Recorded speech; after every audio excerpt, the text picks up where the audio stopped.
Today on the Plant Cunning Podcast, we have Alan Chapman, a magician, mystic, and writer. We get into a lot on this episode. It's almost 2 hours long, so if you're interested in magic and awakening and the process of awakening, you'll get a lot out of this show. Before we get to it, I want to let people know that my book, The Zodiac Garden Guide, is now available on Amazon. You can find it in whatever country you live in by just typing into your Amazon, The Zodiac Garden Guide. I'll put a link to the US Amazon in the bio. It is a book about how to make your own zodiac garden, as well as it's a way to explore the connection between plants and planets and zodiac signs, and to understand astrology from this level. So I hope you'll pick that up. I think if you're a listener of this podcast, you'll want this book. Also, for those of you who don't know, I am a Vedic astrologer in the Achyutananda Das lineage, and I am available for scheduling Vedic astrology consultations. We look at the chart as a map of your karma, and I help you navigate that map and find remedies if there are issues. If you're interested in that, you can email me at Ask Isaac Hill. We can schedule the reading. Okay, here's Alan Chapman. Okay, so today on the Plant Cunning Podcast, we have Alan Chapman, and Alan is a very interesting fellow. He started in the chaos magic scene, getting in with Aleister Crowley and all that Thelema and all that stuff, and then also the awakening scene with the Daniel Ingram and all that. You had this. What's nice about this is that you have an insight into what I struggle with in terms of how I describe what I do. I thought that sometimes I have an interview and people ask me to introduce myself, and it's like, how do I explain what I do? I mean, I can say that I guide people through the process of waking up. So I'm not really a meditation teacher. But the method that I teach is particularly Western tradition, and it's called Magia, which means magic. Mm-hmm. But how do you explain that at a party when someone shakes your hand and says, "What do you do?" Yeah, I struggle with that. So sometimes for fun, I just say I'm a wizard. Right. I also have an allergic reaction to the term occultist. Mm-hmm. So that doesn't help. But anyway, sorry. Yeah. Well, I mean, yeah, so I guess I first heard about you from your blog, The Baptist Head, back in the day, and with Duncan Barford, and you recently put this out with Aeon, I guess it was last year, but The Baptist Head Compendium, which is a fantastic. It's really a really interesting. I was reading through it. You're digesting this whole scene, in this like late noughties, early 2010s. What's going on in the whole. In that whole magic scene, the whole awakening scene, you're visiting like Andrew Cohen, you're digesting everyone from Evola to Crowley to Austin Spare and all these figures. But you're also focusing on the awakening side, which I think during this time period was this like occult revival, grimoire revival. So like magic is also going into the direction of working with spirits and like not interested in awakening at all. So that's an interesting dichotomy and also the direction that you went in. But so that's the from my perspective, that's where I place you in my little map of the universe. Right. So were you familiar with the Baptist Head back in the 2000s? Yeah, a little. So I didn't read it regularly, right? So, but I got involved in like the awakening pursuit at age 20, and so I was exposed to Daniel Ingram and all sorts of various different things from that age, and so I was really interested in your working with the Holy Guardian Angel. I was actually thinking about starting that work with what you recommended, but I then got into like the Mind Illuminated instead. Oh, so close. Yeah. You've also put out Magia. Magia, yeah. But if you said Magia, it would be fine. So this has been basically where your main work has been focused on. Yeah. I feel like I can just go straight in with the truth with you guys. So, sometimes you have to temper what you're saying or withhold stuff, and introduce things gradually.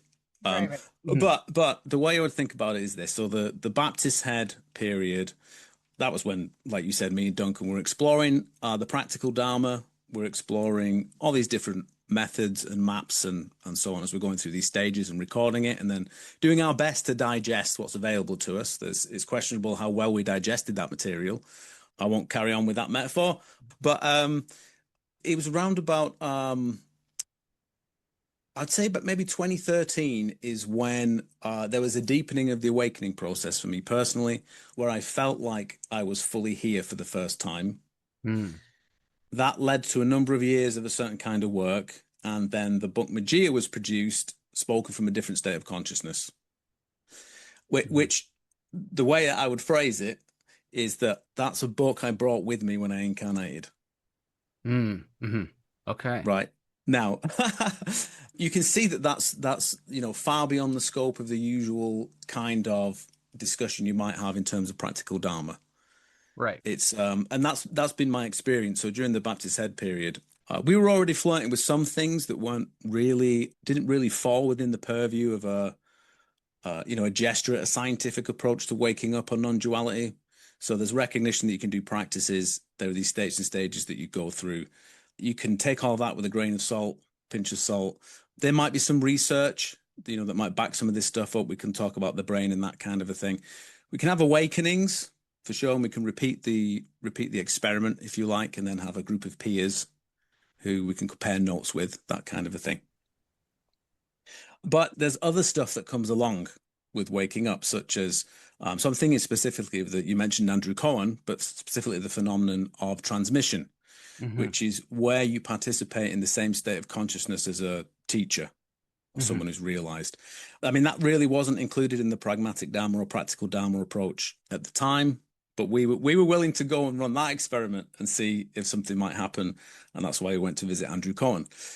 And then, since I mean, even then though, there was extra stuff because we were coming from a magical perspective. So we decided to do, along with the Holy Guardian Angel stuff, we decided to contact what you might describe as the gods or ascended masters or the Great White Brotherhood, as Crowley described them.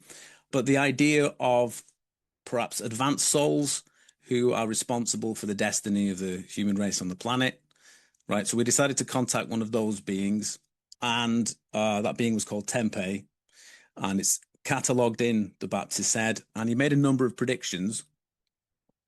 And those predictions came true, including even longitude and latitude geographical coordinates for where I would experience awakening in India, where I would spend my time after that awakening, and then where my trip would end near Abu Simbel in Egypt.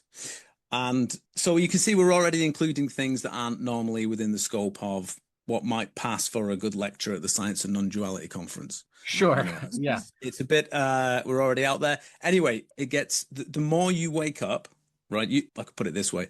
There's a degree of realization or awakening, which we can be okay with, so we can have a realization of non-duality or a nature that's unconditional, doesn't require or depend upon anything else to be the way that it is. And we could think of it as a permanent adaptation.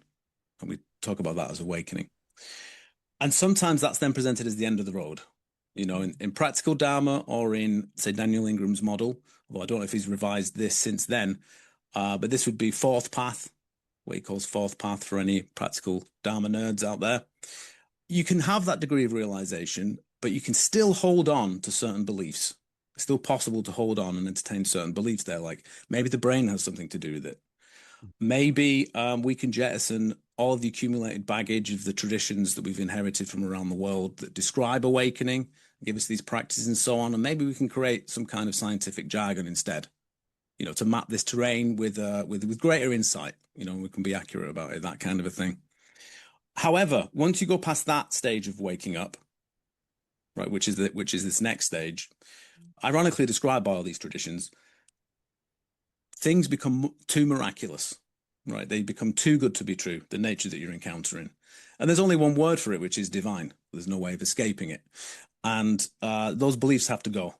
A lot of those beliefs have to go. And I think that's a trade some people aren't willing to make. Yeah. But nevertheless, so that's the thing that I'm talking about that happened in 2013. was like this next stage that came after the type of realization that I've talked about, which happened to me in India with, I was sat in satsang with a guru called Arunachala Ramana in Tiruvannamalai, which was home to Ramana Maharshi and his lineage. People know about that. Once that had happened, that was the end of the Baptist head work. It was prophesied in that magical working. I was invited to teach, and I started teaching. But it was about 20, I think it was 2013. It was about 2013 when this deepening happened. And that's where, I mean, there was an aspect to it that was appalling, that was terrible, which was, there was this sense that the 33 years that I'd been through meant nothing. They were trivial. Whatever I really am, would have spent 57 years asleep. If that's what it took to get to where I needed to be, to do what I needed to do. And that's quite an appalling thing to experience as a human being, because of course it means everything. Your suffering means everything to you, doesn't it? And your story and the struggle and everything else that you've been doing and whatever. And it also carried with it this sense that the way I've described it in the past to give you the sense, it was like, it's as if you got lost in conversation with a good friend. And then you suddenly realized that you were on your way to the store. But you suddenly remember, I bumped into you on the street and we've been talking. Actually, I was supposed to be doing this thing over here. I just remembered. It was like that. It was like this sudden sense that my life meant nothing. It was inconsequential. Didn't matter what I thought about it. And I'm finally here, and now I can do what I need to do. And things only get more miraculous after that, and challenging to the usual view of things when it comes to awakening. But it all led up to Magia arriving when I did a little retreat in Pelion in Greece. And the audio recordings for that retreat are available for free on my website, barbarouswords.com. And I had to make it into a book. I didn't know at the time that this is actually, everything that I'm describing is actually part of the tradition that I was practicing in the beginning.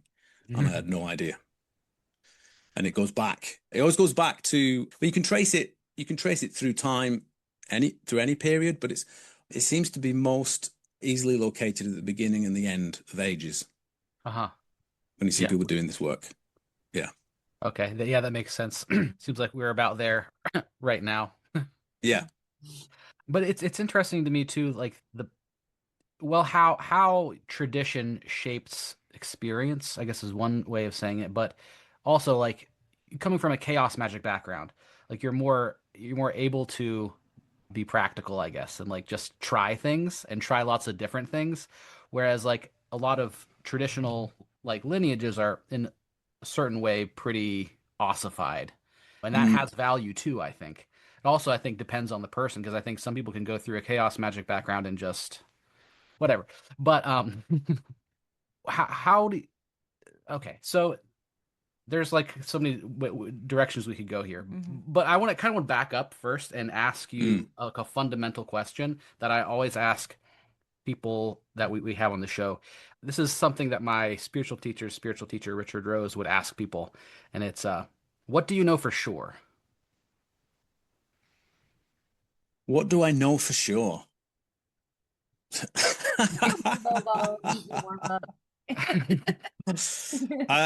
I know that I'm a fool. I know that I'm deluded, right? And I don't mean that in that kind of, pseudo humble kind of way that sometimes gets trotted out by people trying to look spiritual. I mean that the path is constantly discovering in what way you were getting everything upside down the wrong way around. Now, contained within that means contact with the truth, right? So what do I know for sure? I will say I know for sure that delusion is real. I know that the outcome from delusion and playing out that delusion and the suffering and the loss that comes from it is real. I know that the delusion is based on a case of mistaken identity, which we play out. But once corrected, that mistake can't be made again, which means that there's a growth that's occurring. And that's what the nature of the soul is. I know for sure that then implies, or rather demonstrates, that there's an objective structure to reality that we're called to participate in. And that at the center of that cosmology is found the human being. And that's what we're called to do, is to recapitulate creation or the cosmology and to do it in our own consciousness. Right? Such that each person therefore has the opportunity for the creation of a universe. And therefore, I can then say I know for certain that God has placed his own nature in the hands of the created. The destiny of the nature of God in the hands of the created. The greater has placed itself in the hands of the lesser to determine its destiny. And therefore, I know for certain, I can be sure, right, that there is a mystery that contains all of this. And we can have contact with that mystery. But to speak about it requires us therefore saying everything in terms of creation or saying nothing at all. And that's what I would say I know for sure. That's great. Now, there is a secret. I said he when I was speaking about God. I noticed that. Yeah. But that's because the goddess is not to be possessed in that way. Now, I'll say more about that because, I mean, what a bullshit move to say that and then wink. I'll speak about it in terms of how my experience unfolded, because this there's a question of knowledge, isn't there, when you ask that question, what do you know for sure? But there's another way of thinking about everything that I just described, which is that certainty, there's a type of certainty that can arise from a source other than the conviction of one's beliefs. Mm-hmm.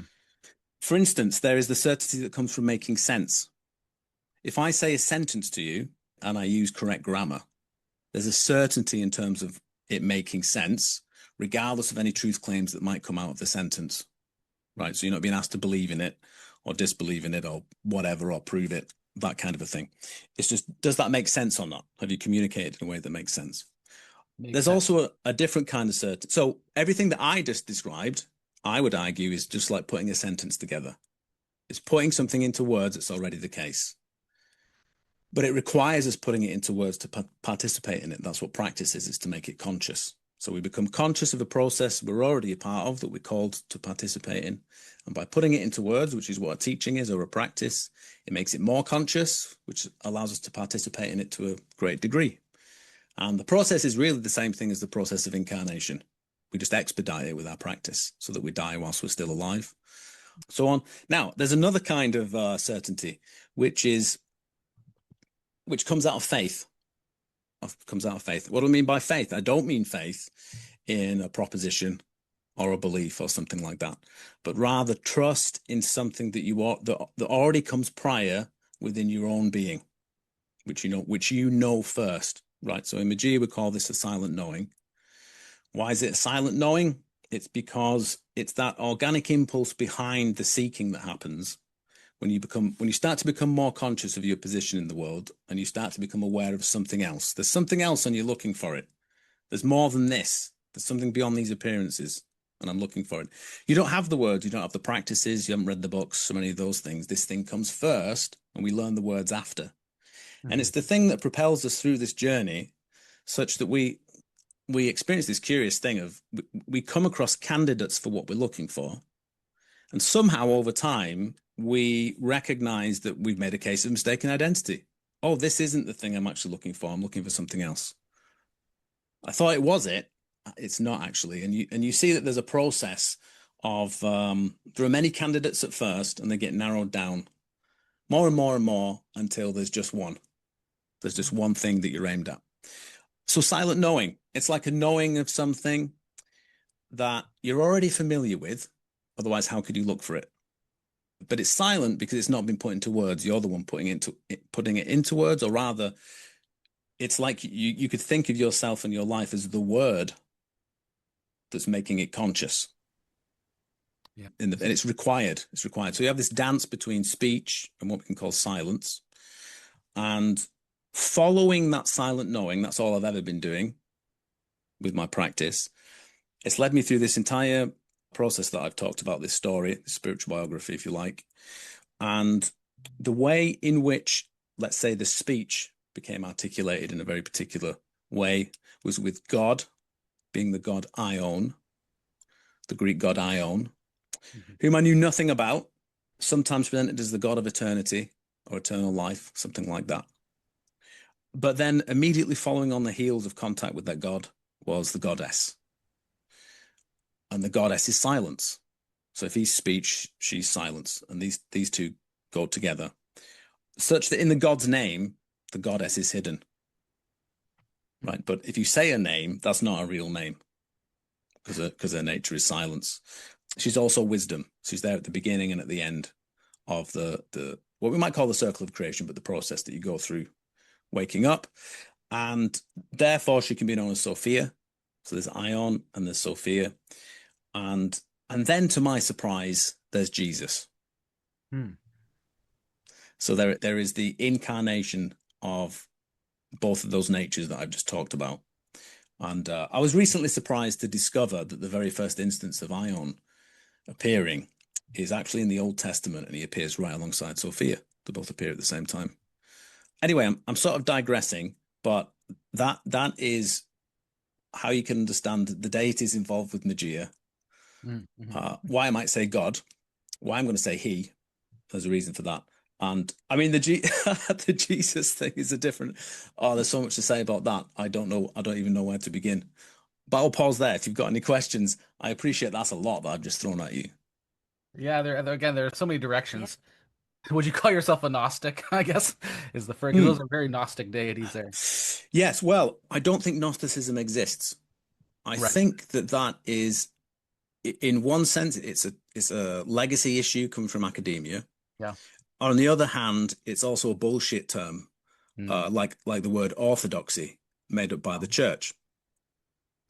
If you look at the history, early Christianity, there is no orthodoxy there. There's just a lot of early Christians. Right. You start to see this thread developing over the centuries of people calling out other groups and then formulating a church. But my view is that a lot of what's called Gnosticism these days is actually found in orthodoxy. If you study orthodoxy, study Orthodox theology. I don't know if you're familiar with the uncreated energies of God in orthodoxy, but they have names like wisdom and so on, and they're the Iones of the Gnostics. It's the same, it's exactly the same principle. And I don't see those Gnostics as heretics. They're just early Christians. Now, then there's a bigger story of where does the tradition begin? And it doesn't begin there. It doesn't begin in the Middle East. It goes back further in time to Mesopotamia, in the Mediterranean. So, like my dodging of labels at the beginning of this conversation, it just sounds like I'm trying to dodge being called a Gnostic. But the other thing with the Gnosticism is, and I'm certainly not accusing you guys of this, but usually that's some kind of weird stereotype about believing that the world is ruled by an evil creator, and that we have to. Yeah. Now the thing about that is that what people really mean is they mean Sethian. They mean the Sethian sect of Gnostics, and even then it's debatable. That's the be all and end all of the group, because this is all the teachings contain the same thing, which is this: there's two worlds. Right, this world, which is fallen, and another world, let's call it the kingdom of God or something like that. And if we stop there, then yes, you've got a dualism, haven't you? That none of them ever stop there. What you have to then do is discover that one is found through the other. This is a mystery, and then you get to what's called non-dual. I'm always intrigued by how people who talk about non-duality want to go from 1 to 0. They don't want the duality first. It's like 1, 2, 0. It's like, well, it's what are the two things that are now non-dual? What do you mean by that? Right. Of course, there's the historical example with Advaita. That meant two things. It meant the world and God. That's the two things that they mean are non-dual. It's not any random thing. Sometimes you hear subject and object disappearing. I think that's a modern convention. It's been made up. But anyway, so that's my thinking about Gnosticism. I think that the right way of thinking about the lineage is that there is the world is more correctly understood as a garden, an ancestral garden, where there are different areas in the garden. There's the question of farming in the garden, which areas have been cultivated, which areas have not been cultivated, which qualities have been favored in the fruit in one part that's maybe neglected in another, that kind of a thing. And the joy in the garden comes from the differences. Appreciating the differences, but to appreciate the differences requires farming. requires a lineage of farming, right? Tending the garden. And in that regard, I would say that my perspective is neither perennialist, which is perennialism means there's a number of paths up the same mountain, and therefore there's a universal mush.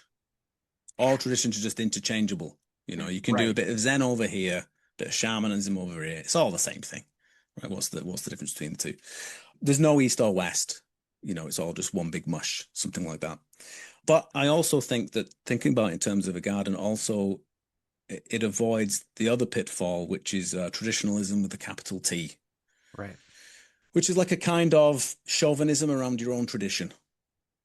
Because the big irony about traditionalism with a capital T is that you're supposed to find, you know, the tradition of your culture and then work from within that. But they all say it. They all say the same thing. They always end up saying the tradition I'm a part of is the best one.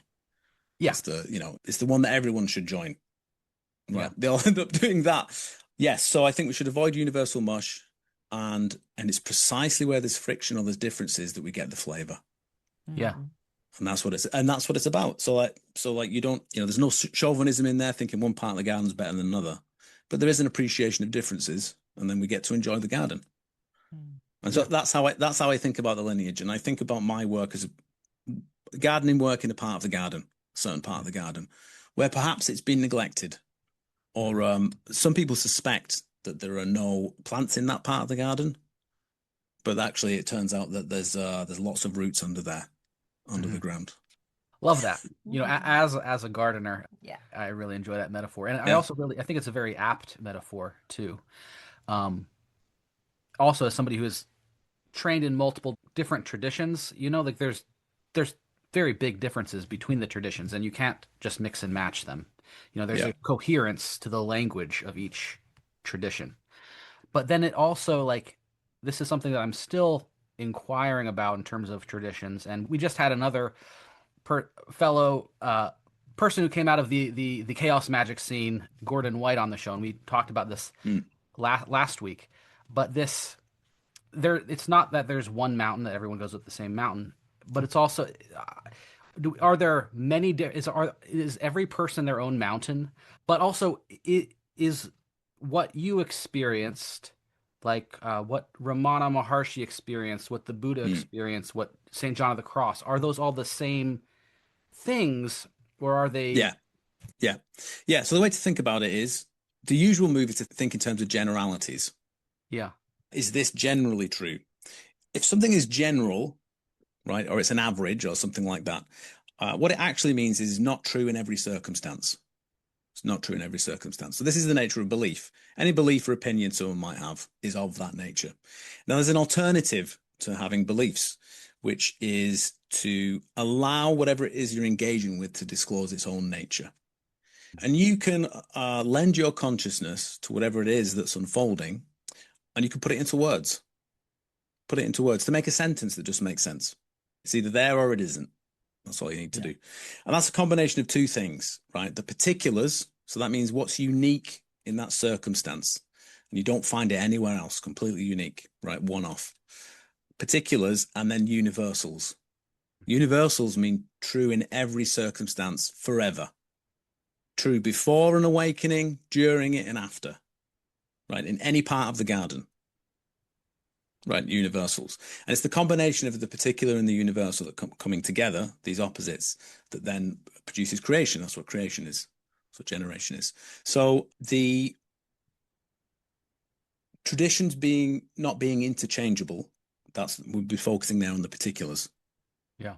If we said that there's just an infinite number of individualized engagements with these traditions, so that they don't come into contact, like one person's experience of a tradition doesn't come into contact with another person's, that's a different kind of mush.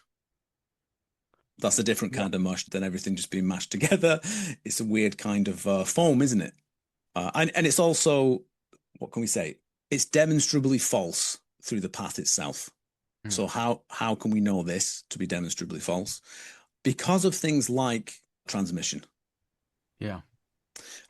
Because of things like the realization that we might say is the realization of divine self, right? Is the definition of it is knowing that there's one perspective, there's one unique perspective, which is a way of saying that that there's one that is seeing through the eyes of the many.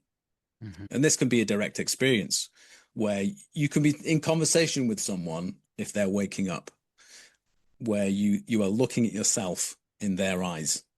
Yeah. They call that rapport. They call that rapport in TAT, the group I'm part of. And this is, I mean, the nature of the knowing is precisely defined by that knowing. Like there's no mediation between it. It's not something that you observe that you can then interpret. It's the other way around. You can decide to interpret that direct knowing as something conditional, which it isn't, and dismiss it that way.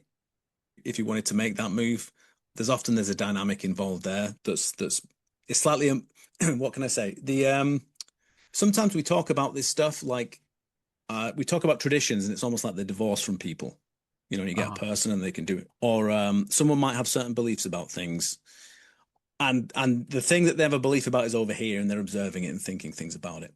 The truth of the matter is that our engagement with any tradition is really an engagement with this path that we're following, which means we are necessarily playing out delusion, right, in that process, so that there can be motivations for things that you're doing and what you're saying and how you're behaving that are not what appears to be on the surface.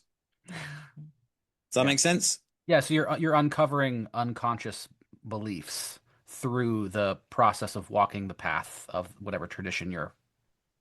Yeah, well, there is this phenomenon of the person who approaches awakening may have some kind of taste of it or experience of it, and they make an about face and run in the opposite direction, right? Mm-hmm. Because they're terrified. How does that work out for them? It works out very badly. So, well, you can have a career. It doesn't mean you can't have a career, because there are some examples I could point to, but you can recognize them by the fact that they might be serious about practice. They do a lot of practice. They might have some kind of experience or something like that.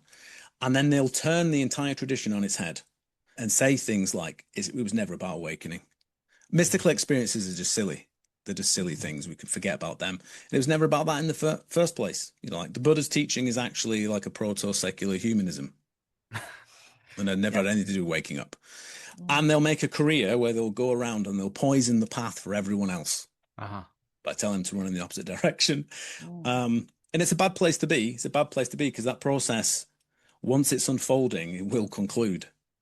But you've trapped yourself in that part of waking up where you are face to face with an existential shadow, which is a false image of what you're about to realize, right? Which is, so as you're approaching awakening, you approach its shadow first, and it's like the opposite image of what you're going to realize, right? So annihilation, self-annihilation, maybe it'll feel like death, maybe it will feel like being subsumed within an everything, right? And you'll be lost in it. Like, what will it feel like? Will you lose your personality? Will you still be you?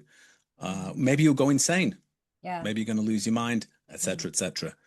But what you discover is when you and this intensifies the closer you get to waking up. And then when you wake up, you discover it's the complete opposite. And that you what its nature isn't contained in the drama.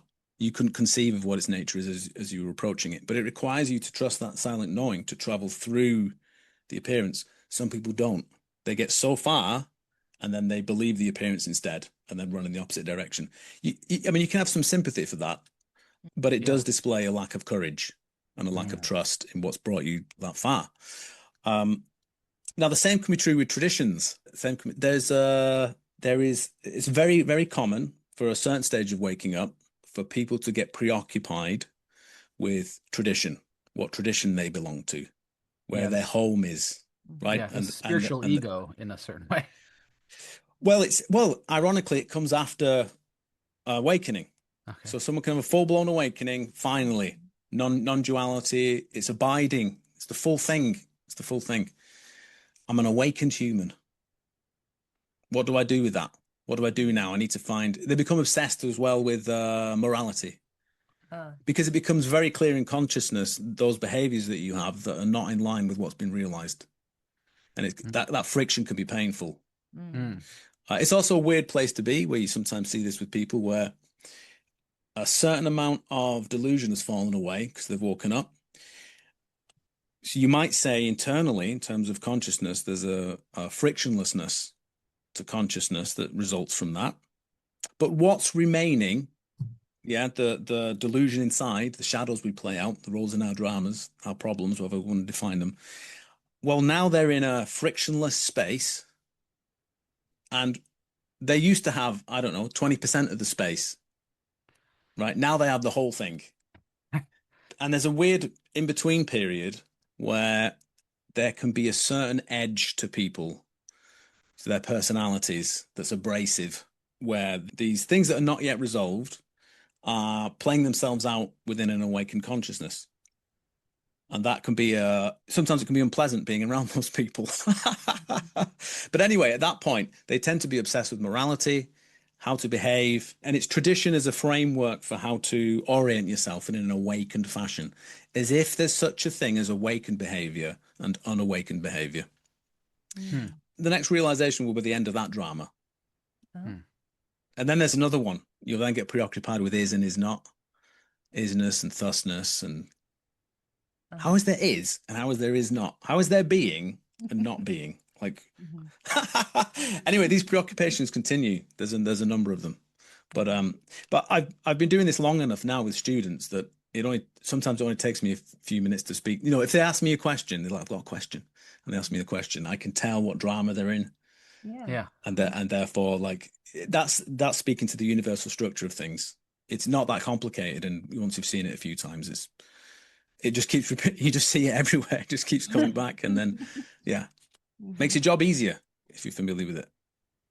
So that brings me what you just said about, you can see these questions, what's happening with the student. And this is one of the things that I think that is valuable about a good tradition that has awakened teachers, is that they can kind of point, and when somebody's off track or deluded, they can point them in the right direction.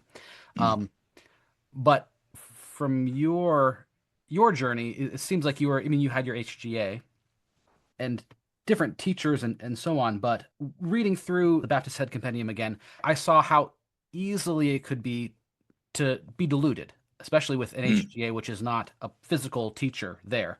And you when I asked you what for sure, the first thing you said was that I'm a fool. How do you know when you're not deluded? How do you know when you are deluded? First of all, that should be your starting suspicion. Right. So the move that you make is this: instead of trusting appearances, which includes my preferences and opinions and so on, I'm going to trust something else. And that something else is what I described as the silent knowing. I'm going to trust that instead. Even though I can't put it into words, I'll tell you what it is. That's the thing I'm going to trust. And you follow that, and we talk about that as the thread. It's this golden thread that leads into the house of God, or it goes up the mountain, or whatever analogy you're going to use. That's the first move.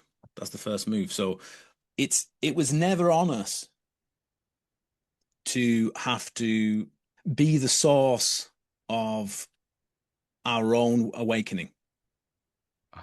Because it's like saying that there's a way of understanding the path, which is, yes, it's a series of events in time that happens to a human being, but it's also something else. It can be thought of in terms of space, and the addition of a level of the cosmology, right? A level of the order of reality to your consciousness, which is another way of saying you're recapitulating creation. You're repeating the first day of creation in your own consciousness. So if I realize what was traditionally called it was actually the nature of the soul, but what we call non-duality, you realize this nature that everything participates in, that has no boundaries, right? Was always the case, doesn't require or depend upon anything else to be the way that it is, and so on. When you realize that, it's like an addition to your consciousness. Oh, it was always there. How did I not directly know it before? But that's what its nature is. It was always the case. It was always eternal, right? Yet, I was deluded. There was a time that I hadn't realized this, right? And then there was an event that happened in time. And now I've realized this thing, the nature of which is not an event, has no beginning, has no end. It was always the case, right? So there's two worlds. These are the two worlds. Right? One's conditional, one's unconditional. They're found one through the other. Me waking up. It's found in me waking up. Where do we wake up? We wake up here. You might say, oh, this world is just an illusion. Well, reality is being realized in the middle of an illusion. Yeah. It's a real illusion, is it not? Yeah. One world found through the other, one found through the other. And therefore, it's not limited to one of them. There's a mystery that contains all of this, that contains all of it. A lot of the problems on the path is you favor one world over the other. So let's say practical Dharma, you might favor the world that I just described as an illusion or conditionality or appearance. I'm a human being. I can follow this recipe, do this practice, and I'll go through these stages, and then an event will occur. It doesn't really matter what the nature of the event. The fact is it did occur and you can replicate it. That's like favoring the conditional world. The other end of the spectrum is you wake up and then you say there wasn't a person who woke up. Mm-hmm. It doesn't exist. This world is an illusion. And you say, how do I wake up? And they say, who is this I that wants to wake up? You're already awakened. Right. By the way, this is are you familiar with Dogen? Yeah. Founder of Soto Zen. This was his problem. This was his question that he resolved with Soto Zen. He wanted to know why there were all these Mahayana Buddhists going around who literally taught you should do nothing. You need to do nothing because we've already got Buddha nature. You don't have to do anything. How can that be true? And at the same time, the Buddha, he's like, you should meditate. And this was his great conundrum. And then he resolves it with Soto Zen. Sorry, that's an aside. I'm a Dogen fan. I like Dogen. So anyway, what am I saying? I'm saying I was talking about the recapitulation of creation, wasn't I? Mm-hmm. Yeah. And that's what waking up is. It's repeating that process and participating in it. But why was I talking about that? Can you remember? I don't know, but now I'm on. Deluded. You asked about being yes. deluded. Yes. Yeah. Yes. Yeah. How do you know you're not deluded? How do you know you're not deluded? It was never put upon us, right, to have to be, this is where I was going with it, the source of creation, if that makes sense. So how do you know if you're deluded? You don't have to know if you're deluded. Trust something else. Why are you trusting yourself? When I say yourself, I mean anything that's conditional about you. Right. Your best guesses, your clever plans, your theories, your book learning, all of that stuff. Why are you trusting that when you can trust something else? Trust the something else, right? And it will take you where you need to go. So you can think of that in terms of how do you know what's true, or how do you know if you're deluded, that kind of a thing.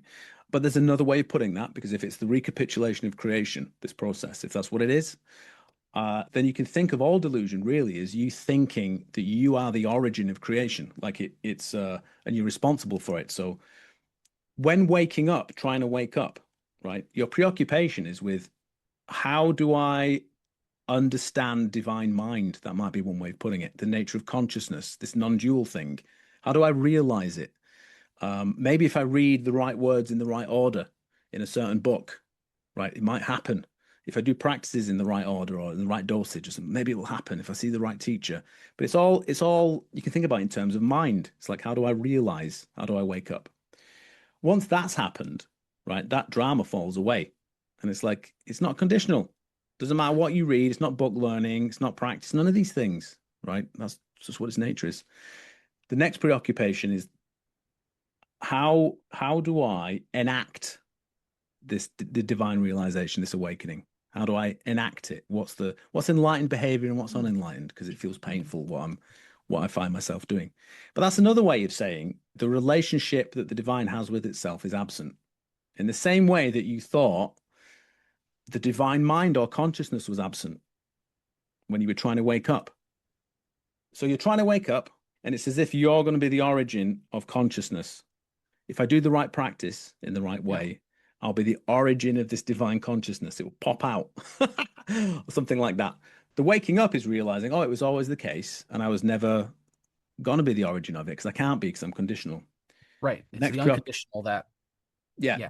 The next stage, it's the same thing, except it's divine relationship. It's the relationship it has with itself. So we act in this way where we think morality comes from humans.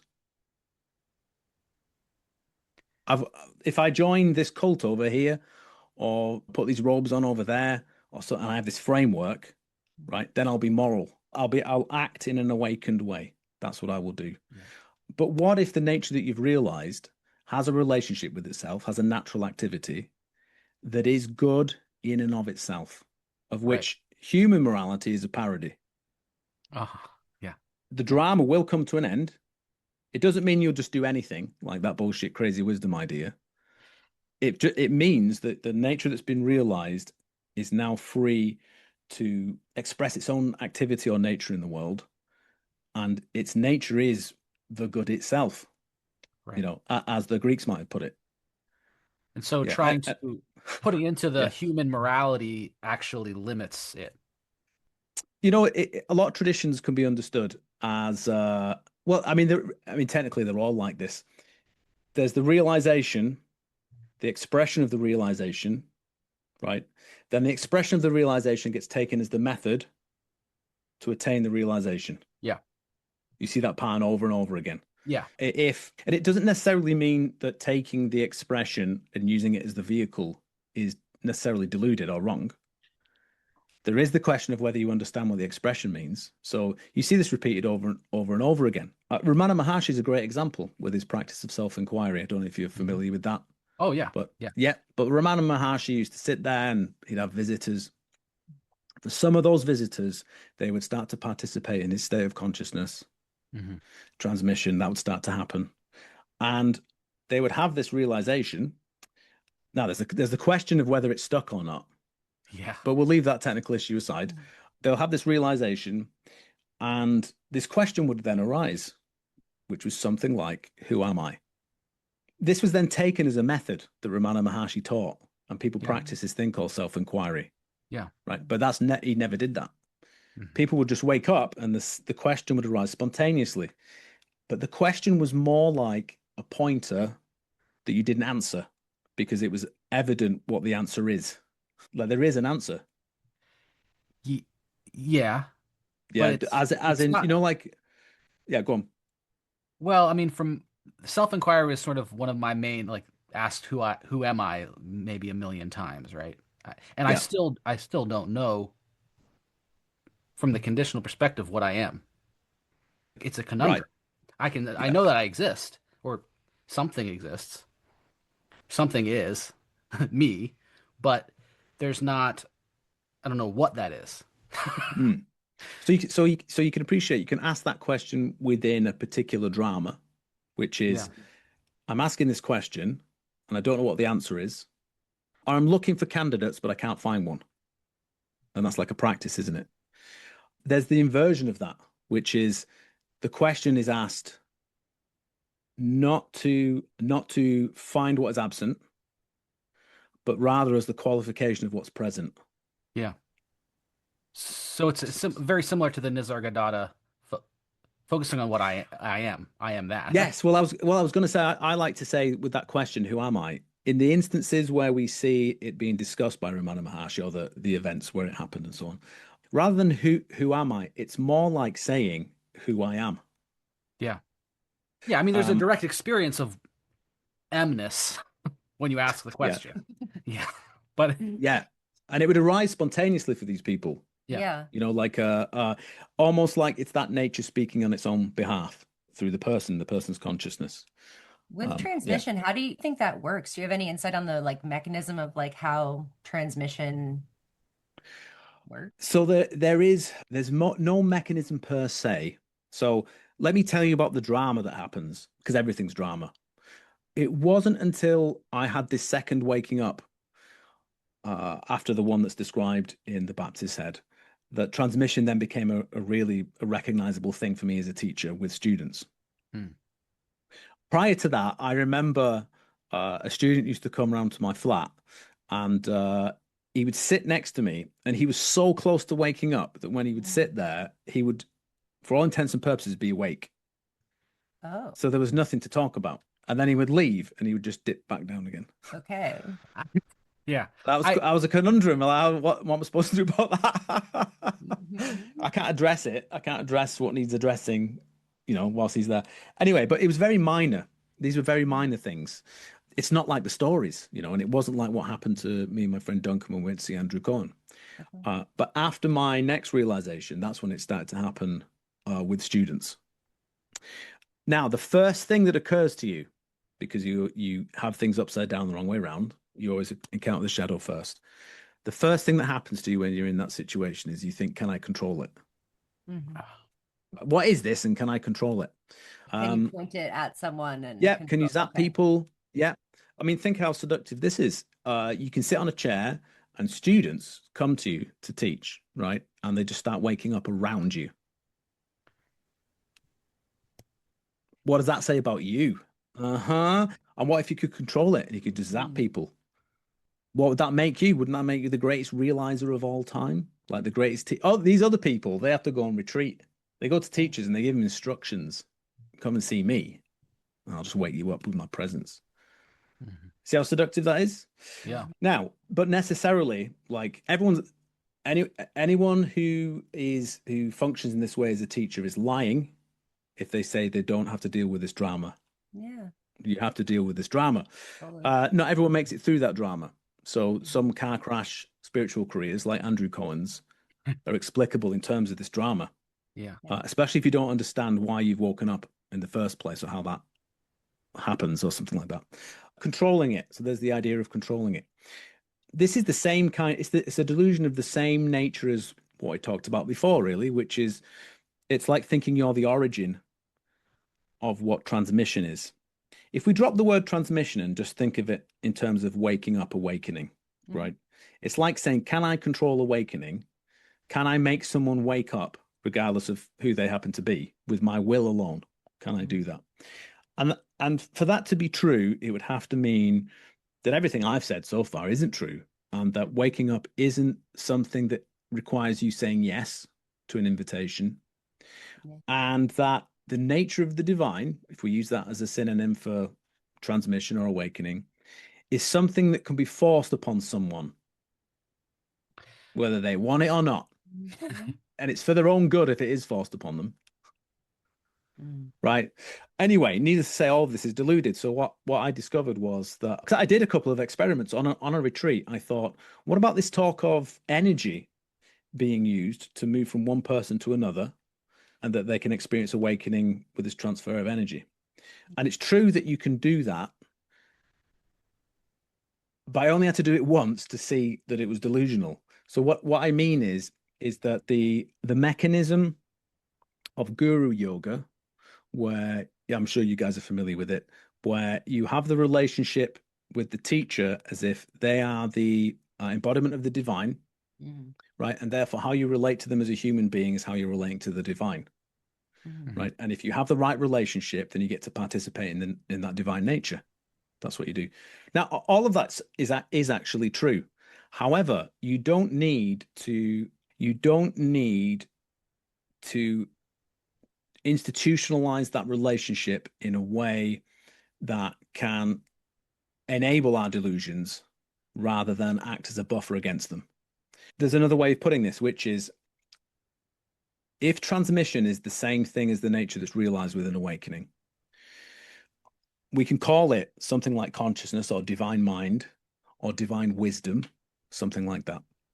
And its nature is beyond your reason, right? It's beyond what your best ideas and what you can come up with. It works the way it's going to work, and it's going to go where it's going to go, and it's going to do what it needs to do. It's not confined by human institutions, human thoughts, human wishes, anything of that nature. If a soul has said yes to the process, then it will work with that individual in an appropriate fashion and to the degree that they've said yes to waking up. Now, that doesn't mean that you can't have challenging spiritual experiences, but it does mean that any notion of having to have either an institutional practice or some sense of the teacher being responsible for that action, right? You can just get rid of that. You can throw it out the window. And the truth is that after a while, the question doesn't arise anymore about whether transmission is happening or not. But the answer to your question, it was a long preamble, I apologize, is transmission is actually the same thing as the process of waking up. They don't have a different structure. It's a question of degrees. It's a question of degrees. So we can flip this and say it in a different way. what's the virtue of transmission? What's the virtue of a teacher? Yeah. Yes, we have the practical instruction, but the virtue of the teacher is, as I described it, and as the traditions put it, if you have a realized teacher, you can play out your relationship with your own divine self with that teacher. And the relationship with the teacher becomes like a theater where you play out that drama, right? But it can also expedite that traveling through those dramas. It can do that. And you can experience realization, awakening at a much faster rate, at a much quicker rate with a realized teacher where transmission happens than you can if you're just going to meditate on your own in your bedroom for years. That's the virtue of an embodied divine teacher, if we can put it that way. If we think of it that way, you'll go through the same stages. It will just happen quicker. And it also points out to you how important some of the particulars are in those stages that you go through. And that if you obsess over states and stages, or you think that the states, the particulars of the stages described in your tradition are important, right? You can appreciate that means you are slowing yourself down. Right? You get what you ask for. So if you want to, I don't know, really feel the flavor of that disgust whilst you're going through the Dukkananas, or you're really appreciating this equanimity that's come along, you can do that, right? But how important are those details? It turns out they're the particulars for sure, but what are you really interested in? Are you interested in those things? It turns out no one's interested in any of those things. No one cares about practice either. Did you know this? No one cares about awakening, right? Really, all of this stuff is a substitute, right? It's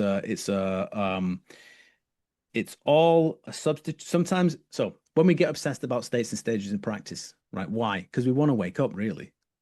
We don't really care about states and stages. It's like, I don't want to be confused. I want to know where I'm going. I'm going in the right direction. I'm not wasting my time. And I want to wake up. What does waking up mean? This is also a language that we've learned, a technical thing, as it's a proxy for something that we care about, right? We don't really care about the states and stages or practice, and we don't really care about awakening or non-duality. Instead, I mean, these are words that we've learned to describe something that we think once we get it, that'll be the thing that I'm looking for. But it turns out you're not really looking for waking up, right? There's other language that we might use, such as going home, returning home, or something as simple as knowing who I am. Yeah. Right. Or there's more poetic language, which is being with the beloved. Yeah. Which is a higher expression. To understand the path as devotion and love as the highest virtue, right? Sometimes you can say beauty. That's the most refined expression of the path. I'll pause there because I feel like I've said a lot. Have I tied up any threads that were dangling? Well, I guess to wrap up to work with the transmission. So from my experience, the group that I found when I was 20 is called Truth and Transmission, TAT. And I now looking back, I can see going to a TAT meeting and being around awakened people. It's like when I'm there, there's like this entrainment that happens. There's like my vibration like gets synced up with theirs a little bit more, but questions drop away. It's like, oh, I don't need to, all these things. It's like, thinking what? But then when I go home, it's totally different, right? Like everything, all the conditional, everything just comes back, and that's a cycle. Yeah. But I also see how people can get so seduced by that. And that's why people keep coming back to satsangs. And like, for instance, all those people going to the Andrew Cohen events. And then there's this, it's like that becomes the practice. Yeah. So how do, in your book, you talked about meeting some of those people where you didn't seem like any of those were awakened. So, but this comes back to that, like, thy will be done, or do what thou wilt, but it's what can you do? And so how do you reconcile like the practicing on your own with the transmission, I guess? And you kind of talked about that already too. I'm coming dropping back down. Yeah, if you understand that the transmission really is just a description of the path. That's all it really is. And that it's accelerated, let's say, or more ideal, right? If we're going to be as generous as possible, with a realized teacher. Yeah. But you still, I'm saying ideal and being generous. So that what that includes then is a conscious understanding of the path, which is be the same if you're practicing on your own or if you're with that teacher, right? You need to understand what its nature is, what the structure of it is, how to orient yourself. Yeah. You need to know all of these things. So, there are two examples of what we might call great realizers, or rather people for whom the phenomenon of transmission was part of their biography. Let's put it that way. Yeah. They were well known for it, like Adi Dar and Andrew Cohen, and they both have a similar trajectory, which is they would get students would come, they would enter this bliss state. For all intents and purposes, they've woken up. And this was all great at first. Like for Andrew Cohen, this was fantastic. And he got a lot of students that way. Then he started to notice that the people weren't really listening to what he was saying in terms of teaching. They were just happy to be blissed out. Yeah. And sat around him. Then he also noticed that sometimes they'd go away and then they wouldn't be awake at all. Then he noticed this. Now, same thing happened with Adi Dar. Same thing happened with Adi Dar. For Andrew Cohen, he then tried to emphasize his teaching, his principles. Now, the problem with his principles are that they have no bearing on awakening whatsoever, and he didn't really understand why he'd woken up. Right. It was just this myth of progress narrative playing out. Some of that stuff, but he thought, why did I wake up? It's because I was an upright individual, and I had dignity and blah, blah, blah, whatever. And it didn't help that Papaji was with him when he woke up, told him he was the one he'd been waiting for, gave him a scroll with his name on it, a scroll with the Buddha at the top, and then all the awakened people, and then saying, you're going to go and wake up all the younger generation and so on. So that's exactly what you don't need. Yeah. Yeah. You don't need inflation at that point. That's not what you need. Right. Right. Yes. And so then he tries to get people to pay attention to the teaching and that kind of a thing. And then it's debatable how well things went from there. For Adi Dar, he had a more sophisticated practice, a more sophisticated understanding of waking up. So then he started to say things like this: look, I give these experiences to devotees for free, right? But look past the experience. What's past the experience? Have a right relationship with me, that kind of a thing. Nevertheless, though, it didn't help. And, he ended up contracting into himself and contracting onto his little island one of his students gave him. And, that's where he died. However, so what would be the right approach to that? Yeah. Right. How do you navigate that? It's the same thing as navigating the terrain in your bedroom. Right. The difference is, of course, is that instead of sitting around thinking this sucks, am I doing this right? That kind of a thing. Instead, you've got the seduction of bliss, right? Or some kind of awakening state. And so it seems like it's positive. It's a positive thing. Sorry? It's like I'm doing it, I'm feeling it. So this is the thing, isn't it? That you've been after, right? So it's a different kind of problem. It's easy to spot when something sucks and you're like, yeah, this is a problem. I need to do something about it. When it seems like it's the thing that you're after, it feels good. Right. So you need a way of making sense of that. So like you were saying, how do you orient yourself? Right.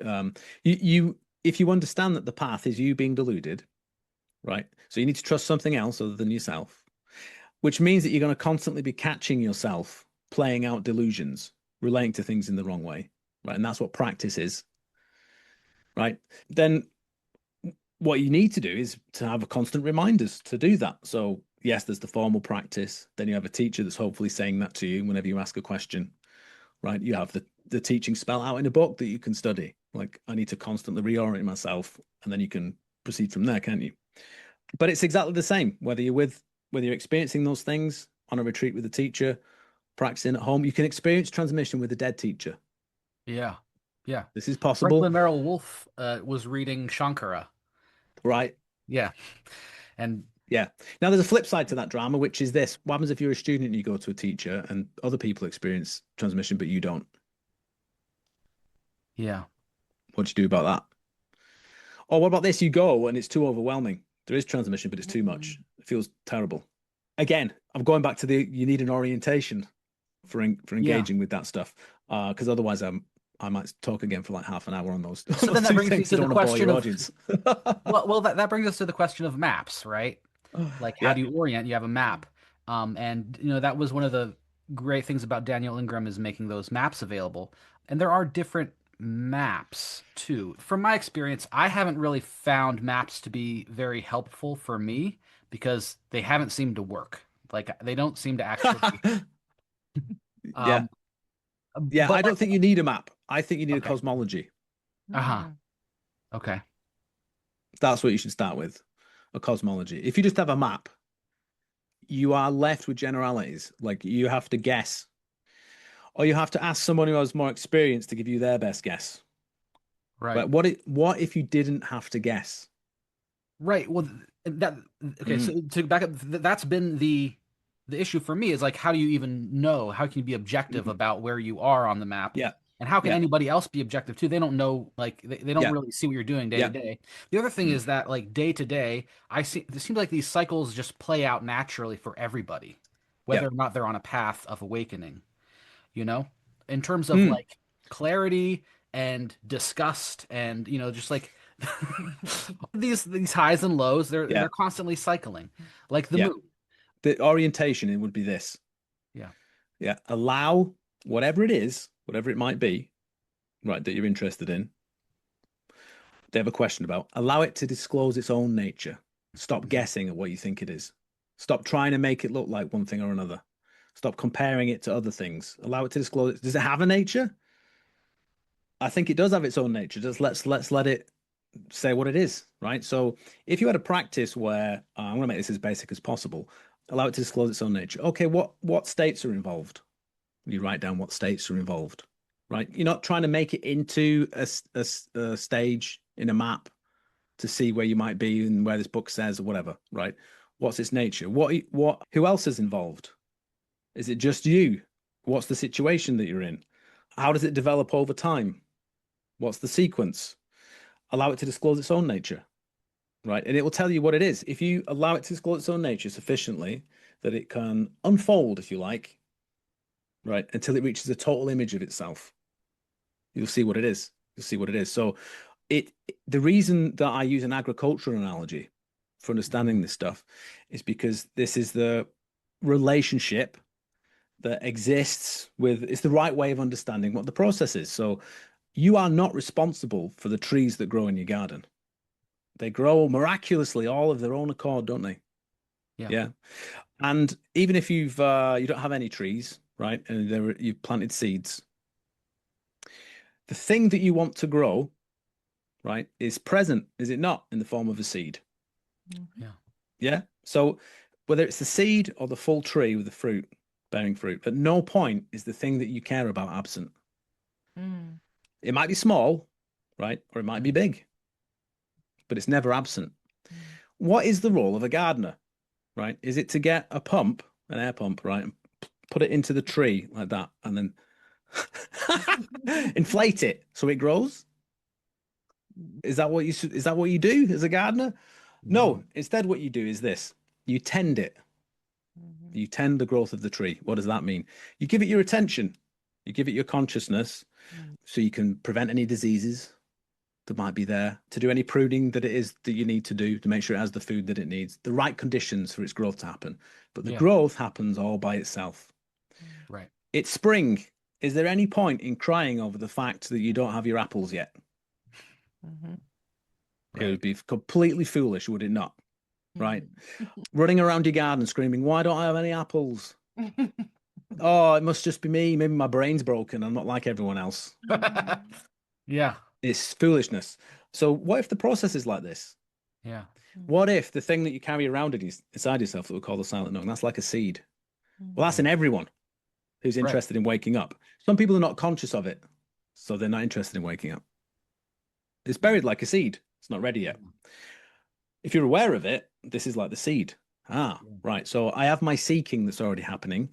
That's present. That's it. That's the thing you're looking for. Seeking is waking up. That's what waking up is.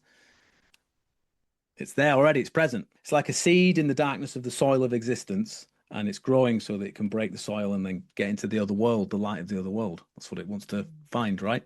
How does it know where to go? Just Right. And here's another thing with the analogy, right? Where do seeds come from? trees, Trees. fruits. The other world. Ah, Came from the other world. yeah, That's how it knows the other world. So I want to go to the daylight. yeah. That's like the thing we carry around inside ourselves. Mm. Right. So then what's practice? Practice is like gardening. It means the thing that's growing inside us, we're going to allow it to disclose its own nature. It will grow miraculously of its own accord. We just need to make sure we provide the right conditions for it. And there is a question of the quality of the conditions. There's also a question of what, if you're very skilled, what the qualities of the fruit are that you wish to emphasize. Right. Not all fruits are commensurate. Yeah. Mm. Yeah. They're not all the same thing. Even of the same species, there's all these different varieties. Right. Yeah. Yes. So again, orientation. So you have these questions. Transmission, if you're experiencing transmission, what's happening? The tree's growing. It's growing fast. Yeah. So you Still just a put tree. some compost around the tree and it's raining and the conditions are right. Yeah. Or you're in your bedroom on your own. Mm. The tree is growing. There are practical things you can always deal with. Simple things, like don't practice after eating a heavy meal. You'll probably fall asleep. Have you got sleepiness in your practice? It's probably something like that. And if you fall asleep, that's great. Have a nap. You obviously need it. Agitated, restlessness. These are practical things that you can deal with. But then there's a quality to your practice that's more appropriate to consider as a season. And therefore, how do you relate to seasons? Again, it would be silly running around your garden screaming about your lack of apples. And then there's an appreciation that these things move to a schedule of their own. Right. Yeah. But you'll notice, won't you, that we are talking about strategy and we are talking about practice and we are talking about tradition and all of these things, but we're not talking about something mechanistic. Mm-hmm. And you should notice as well with the orientation that you cannot indulge the drama that you'll have about waking up, which is, it always starts like this. The thing I care about is absent and doesn't exist. I can't locate it anywhere and I have to make it appear. And I want to make it appear now. Because obviously the sooner I wake up, the better. And it's like, how did other people do it? They made it appear. How do I make it appear? You can't indulge that kind of suffering. There's a lot of suffering with practical Dharma. I've met a lot of people who suffer with it. Yeah. Yeah, to an extraordinary extent. It's kind of ironic, though, isn't it? Yes. Well, there is a truth to the darkness getting deeper as you approach the light, right? Yeah. But you're supposed to travel through it, not indulge it. Yeah. And it doesn't help if you have an orientation that adds to the suffering in the first place. You don't need it. So the patience is also key. And I also really like what you talk about in terms of letting it reveal itself, because it is like everything has its own spirit. Has its own nature. Yeah. And so it's a living thing that has its own life and its own timeline. Living is a great word. Living is a great. It can pop that if we have the wrong orientation with transmission that we were talking about before.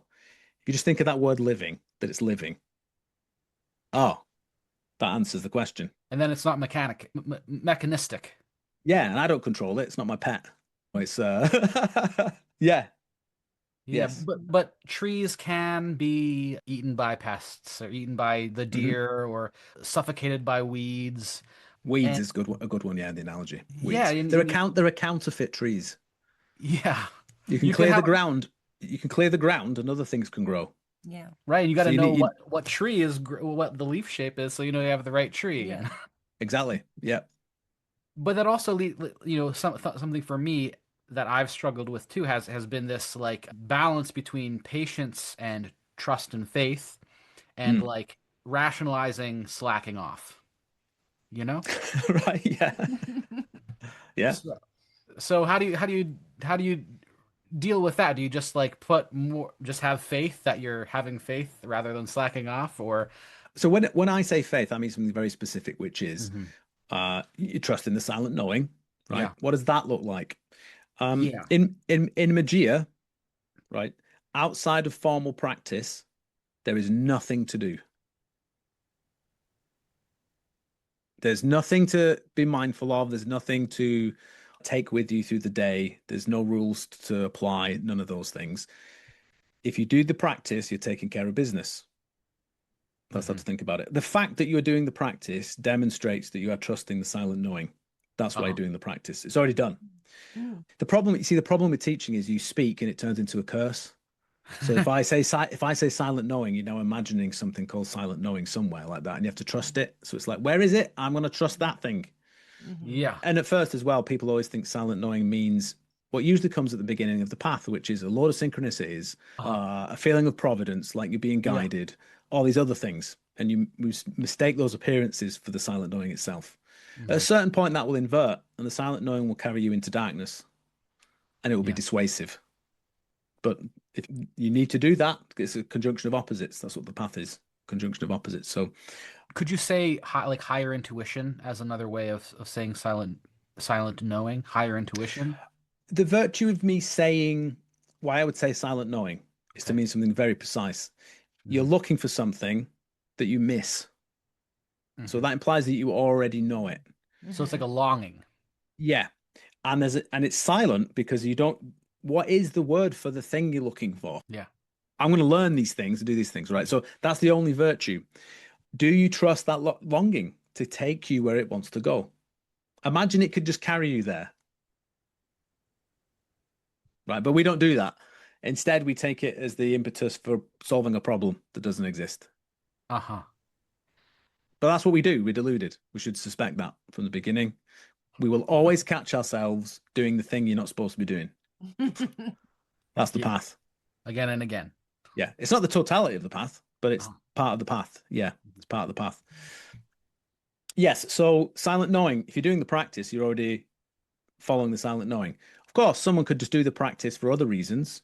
That's fine. It makes no difference to anyone else if they're doing it for fake reasons. So we're back to the same thing again. You're just doing the practice. What comes out of the practice will be naturally expressed in your daily life. It's completely fine to be deluded, right? It's completely fine that there are shadows with which you make a case of mistaken identity, and then you play out these substitutes that destroy what you care about, the very thing that it promises you. That's fine. It's supposed to be there. The soil is supposed to be there. But the darkness of the soil is supposed to be. There's no tree without that soil, without that darkness. So it's completely fine. But what you'll find is from doing the practice, from having realization as you go through the process, is that the quality of your life will change. There will be a different kind of drama that will come along in your life. And we're practicing Magia for allowing those things to disclose their own nature so that you can see what they really are. Then they can't be believed anymore. Then you don't have to indulge it. Which, by the way, is everything that happens during the part of waking up described in those maps and models that's supposed to entail suffering. You know, like the Dukkananas, the dark night of the soul, all of these things. You don't have to suffer with those things. With the particular kind of Magia practice, you can invite it to appear in your practice. Then you can allow it to disclose its own nature. And it's like a simple drawing exercise where we spell things out and use cosmology and allow it to disclose its own nature. And then as soon as you see what you give it its real name, what it actually is, what its real nature actually is, it can't be believed anymore. And that's the end of it. Oh, and then you wake up instead of spending like 15 years wondering why you haven't woken up yet or whatever it might be. Oh, yeah. Yes. So yeah, that's everything. When I talk about having faith or trusting or something like that, if you're doing the practice, you're already doing it. You're already fulfilling the content of that book, the Magia book, if you're doing the practices. And that's basically it. It comes back to the orientation, the practice. You're doing the practice. There's an unbinding practice, which is like a type of meditation. There's binding practice, which is allowing shadows to disclose their own nature. We also have a binding practice for allowing awakenings to disclose their own nature. So you don't have to guess at what it is. And it comes back to any question eventually will just come back to going back to the practice and doing the practice, because it usually turns out that a question you have is part of the drama that you're in. So you can do an invitation to look at that drama, to travel through it, or it's back to doing more practice, of the unbinding variety. And that's basically it. So this leads me to another question that I asked Daniel Ingram, which is basically how much of awakening is a function of practice? If we understand that the silent knowing comes first, the waking up comes first. That's another way of putting it. Remember I said it's a seed, right? That grows into a tree that produces the fruit. The Right. fruit is the thing we call the event awakening, Uh-huh. Okay. right? But it's a process of a thing growing. Yeah. If that's true, then what is practice? Practice is merely a way of putting into words the thing that's happening already Mm. so that you can consciously participate in it more. Mhm. Just lending your consciousness to it allows it to grow miraculously of its own accord. It has to grow within your consciousness. That's it. Now, that might sound funny, and you might think, well, when I do a practice, I'm employing a strategy. It's like I've either got to follow my breath or, note things or something like this. There's a question of the quality of the practice in terms of how well it makes conscious the process that you're engaged in. Yeah. Right. So the first thing we want in a practice is a cosmology. Surely, like we need an orientation. So like what am I doing and where am I? Like what is the nature of this place? Right. You need a cosmology first. You need a way of encountering all these things that we're talking about, like strategies, the apparent absence of the thing you care about. We also need a way of encountering the fact that it's already true. It's already the case. Isn't that already true? Apparently it is. We also need a way of recognizing that these two things are happening here for us as human beings, and that this is all a mystery. Yeah. That's what Magia practice is, unbinding practice. It's a way of putting into words or enacting a process that's already happening, and we're making it conscious so that we can be more conscious of it. Yeah. And that's the growth that happens. So it follows, doesn't it, that if practice is making a process that's already happening conscious, the process of waking up conscious, that whenever you reach the fruit in the practice, it will be the fruit of awakening, won't it? It should be the same thing. But that it could also happen if it's a process that's happening naturally and it's organic and it's living. It can happen whilst you're sat on the bus. Yeah. But the same thing applies. If it happens whilst you're sat on the bus, what's the extent to which you're conscious of what it is? When it's happening and making sense of it. And then if you think of it that way, there's very little difference between, you doing your formal practice in your bedroom and what happens to you spontaneously on the bus. In terms of that question, like how much bearing does practice have on waking up or something like that? It's almost like it's the wrong question. Yeah. The question is, if we understand practice is merely putting into words something that's already happening naturally, and we're supposed to do that, words are not the enemy, we're supposed to do that, then it's just a question then of what's the quality of the words used, right? Or using the agricultural analogy, what's the quality of the farming? We're called to be as ideal farmers as we can be, but we're participating in a garden, the growth of which happens miraculously all of its own accord, that we're not responsible for. But we are invited to participate in it. And what's the phrase from the book? Is there anything more beautiful than enjoying a garden? Well, that's what a garden is for, isn't it? It's to, to enjoy. be enjoyed. And to be enjoyed. Yeah. Yeah. How many people would you say who you've seen interested in waking up or enjoying themselves? Well, the thing is, I think a lot of people who are called to awakening come to it from an intense amount of suffering. So, I mean, there's also curiosity, and for myself, I know it's been mixed between curiosity and suffering. But I think that's the reason that people come is because they're suffering, So they're by definition not having a good time. Yeah, sometimes it makes it worse. Yeah, I was having a sly dig at some of these orientations or approaches to waking up. Yeah. Where you're practicing for 10 hours a day with a bag on your head, right. With the curtains closed. Yeah. Torturing yourself. Yeah. That kind of a thing. Wondering, am I at this part in the map? Like, is this where? That kind of a thing. I need to take 2 weeks off so I can go and sit in a shed. And maybe I'll push it over the edge if I do that. Maybe that'll work. Yeah. Yeah. Or what about if you combine it with a heroic dose of entheogens? Mm-hmm. Sure. Mm-hmm. That might that might do it. So why awakening? Why do we go through these experiences and put ourselves in the shed for a week and everything else? How would you describe? I think the first question we would have to ask is, what is a human being, to answer that question? Like, what is a human being? I think I probably gave the answer at the beginning of this conversation. But a human being is where you find these two opposite worlds meeting, one found through the other, one in the heart of the other. A world we might call a world of shadow or darkness or illusion or suffering or something like that. Irredeemable. Like if this world was a building, you wouldn't let anyone in the building. It'd be condemned. Like no one's going in there, right? Antinatalist. Yeah. On the other hand, there's this other world, right? This divine realm, this thing that's unconditional, that turns about on its own nature, that's blissful, isn't lacking anything, right? Is life itself, is being itself. And these are found one through the other, which is why it says in the book, all life comes from that other world. It's not found in this world. It doesn't come from this world, right? But it's found through this world. It's found through this world. If we imagine this, you have a nature that doesn't lack anything. It's whole and it's perfect. How could you add to it? You could add to it if, first of all, you indulge the illusion that it's absent, right? And then you remember it or rediscover it. Yes, the thing that you come into contact with, you discover, oh, it was always the case. It was always the case. But there is a unique and particular journey to the recovery and then the encounter of that nature and the saying yes to it. Such that then there's an addition to the nature that doesn't lack anything, which is the memory of that journey.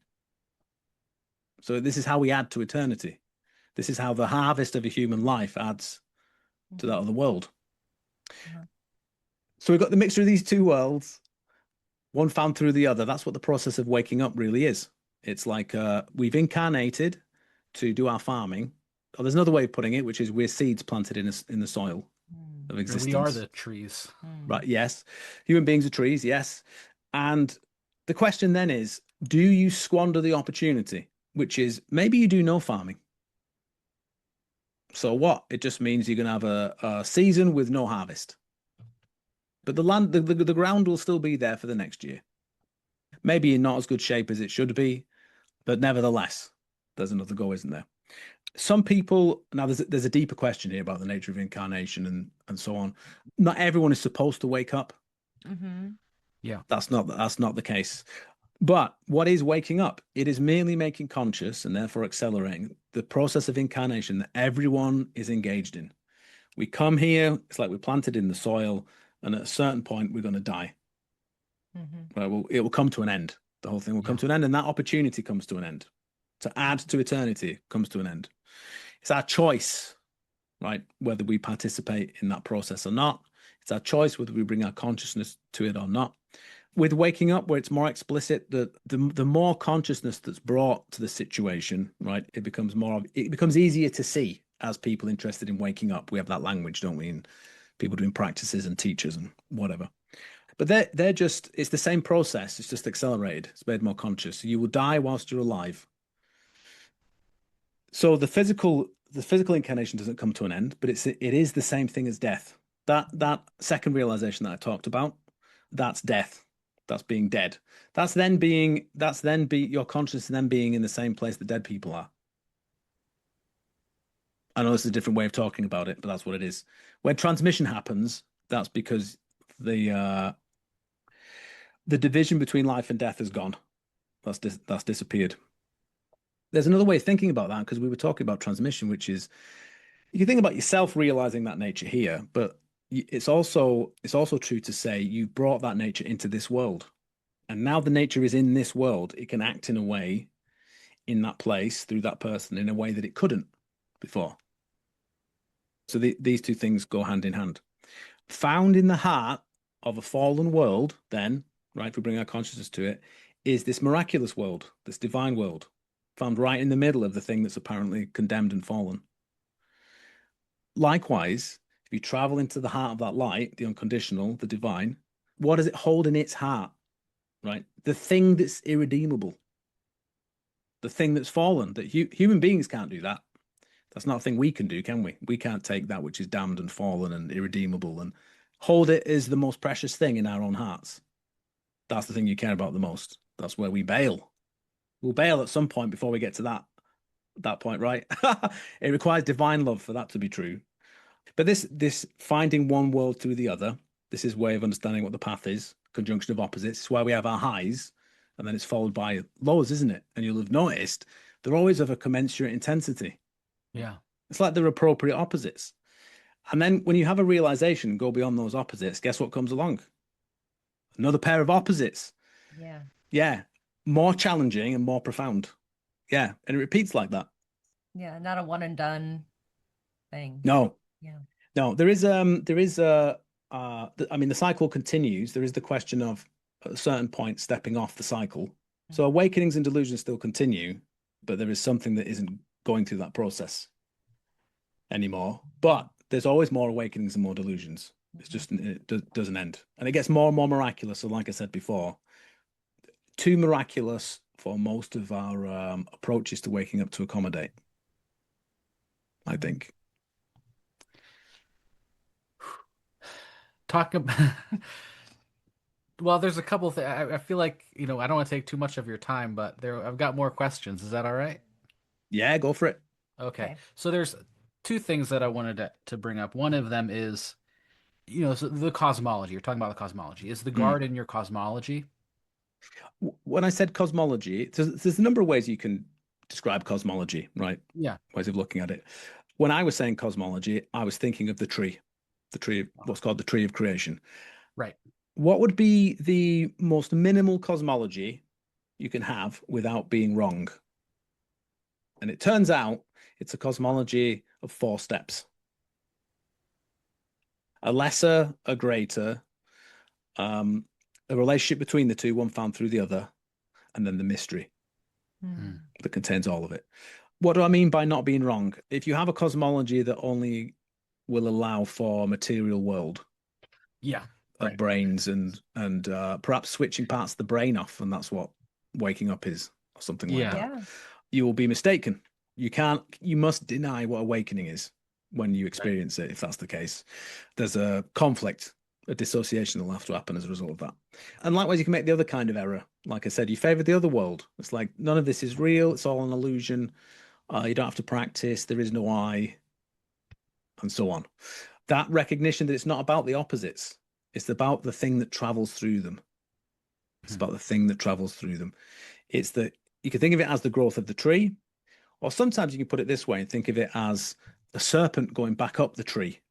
You know, the serpent that came down the tree in that garden, that ancestral garden that's described in the Bible. It's the serpent going back up it again, which is also an orthodox way of understanding what Jesus was on the cross. Sometimes you see him painted as a zigzag on a cross. Yeah. That's the serpent going back up the tree, because the cross is the tree. Yeah. Yeah.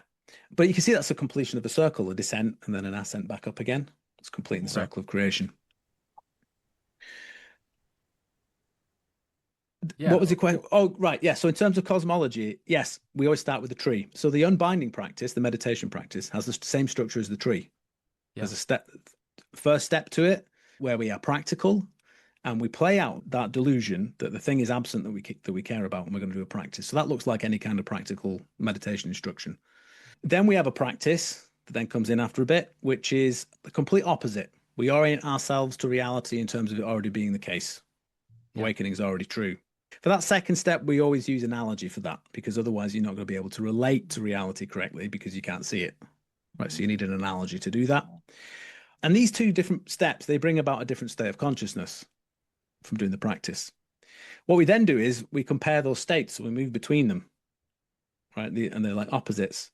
And then at a certain point, and this is the maturity of the tree, the exercise itself will become nonsensical, because you can't tell the two opposites apart anymore, and the whole practice falls away. And that's contact with the mystery, that's fruition. That's what an awakening is. Now, what the practice usually looks like is, let's say you've mastered the 2 steps that I talked about, the 2 different kinds of practices, one practical, one we might say esoteric or ideal with the analogy. Let's say you've mastered those, so that you apply the method and then you have a change in consciousness as a result of it. Let's say you've just done that. What follows that is, it's like an exercise in comparison. What's this one like? What's this one like? And you can see, can't you, that there's no favoring of one over the other. That movement of moving between the two, that might go on to the extent that someone is still learning the practice, that the process that's happening organically hasn't been engaged with that much consciously. So the cycle takes a while. The tree takes a while to grow. It could take a while to grow. But what tends to happen is, the more you consciously engage with this process, the faster the cycle's complete, or the tree produces fruit. And then you start to notice those things where it's like cycles in cycles. And a larger cycle will complete, and that will be a full-blown awakening that's abiding. Now, cosmology, then there's another one that's called the mounting cosmology, made up of 6 stages. I talked about how you can allow an awakening to disclose its own nature. So what does that look like? What does that even mean? All right, so let's say you've had some kind of spiritual experience. You want to know what it is. We can use the tree, right, to make sense of it. So if you described it as an event, there's you in your room. Let's say it happened in your room, whatever. There's you in your room. What were you doing before? What were you doing after? What states you're in? What states you like, states of mind, so on and so forth. You can then divide up that experience into parts of the tree. And you can see how far the tree has actually grown. Right. Let's say there's the full-blown fruit, right? There's a way of looking at the universal structure of an event in terms of a relationship, right? But so let's say between yourself and that which is realized, right? So you must have heard of people talking about like returning to the source. Yeah. I return to the source, or there doesn't seem to be a source. Instead, they're talking about there's just one. Right. Or yeah, whatever, right? But what you can see is there's a relationship between different elements. The mounting cosmology is made up of 6 analogies that show a relationship. So you can look and say, is this the relationship? Or is it this relationship? Or is it that relationship? And it's a very easy thing to do. Either it's there or it isn't. Yeah. Right. So sometimes there's a surprise. It's the second stage. I didn't think it was. I thought that was too good to be true. I didn't think it could be the second stage. Maybe you're inflated and you think you've gone all the way around the mountain. And it's like, it turns out it's the first stage. Yeah. But what you find over time is when you do these cosmological bindings, obviously you have a sequence of spiritual events that have happened. And if there's a structure there, which is disclosing itself, you'd expect it to go in order, wouldn't you? As it's described. I've only ever seen it go in order. Okay. Well, that's good. Yeah. So the other question I had, and in a way it kind of feels silly to me right now, but I remember experiencing this and saying that if I were to interview you, that I'd bring this up. And when I first started reading the Baptist Head in this as the compendium, as the book, I noticed you're talking about like these experiences you're having. You're having all these different kinds of experiences. And I remember feeling a lot of envy, right? Yeah. Like I've never experienced anything like just a dense, dull failure, right? In a certain way. And I've been doing this a long time, and I feel like I'm there. Yeah. And I do feel envy coming up. And I heard you bring that up in another podcast, but like what's your perspective on that? Like how do we just like, oh, it's not Apple time yet? Just like let go of that? Well, the first thing I'll say is this. So that's what I would call journal envy. So I don't know if you've noticed this, but if you keep a journal or a diary of your practice and you write down what happens during the practice, if you go back and read it, it concretizes what happens in a way that is not representative of what the experience was like. It's not a lie. It's not inaccurate, but it does something to it that gives the wrong impression, even to yourself, right? And you're the one that had the experience. Do you know what I mean? Yeah. It's I used to have there was a phase when it wasn't my recommendation, but people wanted to keep an online journal amongst my students on a server, and people would have a journal, and you might think that's a good idea because there's like personal accountability to a group, right? But this is what happens. You start your practice and you immediately think, what am I going to write about? What am I going to formulate from this practice that I will then put, on a public platform to make an impression in a group? That's what you start thinking about. That's what you start thinking about. And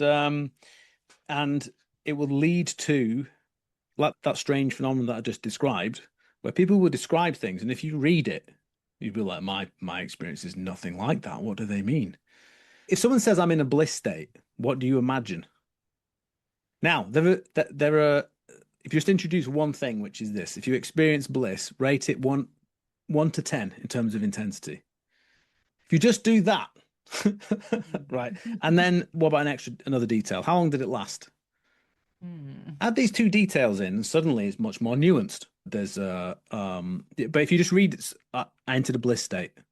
And what are you imagining when someone's in a bliss state? Like they can see stars and Dramatic, yes, they're like, oh, that kind of a thing. And it may be, again, not that the description is a lie, right? But it can imply something that might not be true. So that's certainly true with the Baptist Head material. I also think it's true for any spiritual biography that you read. Yeah. For starters. And that's if people aren't lying or exaggerating intentionally. There's also a lot of that. Or even unintentionally. There's also a lot of that. But, being generous. It's like the first thing we're going to start with is delusions at play. There's some kind of thing, and it's no one's fault.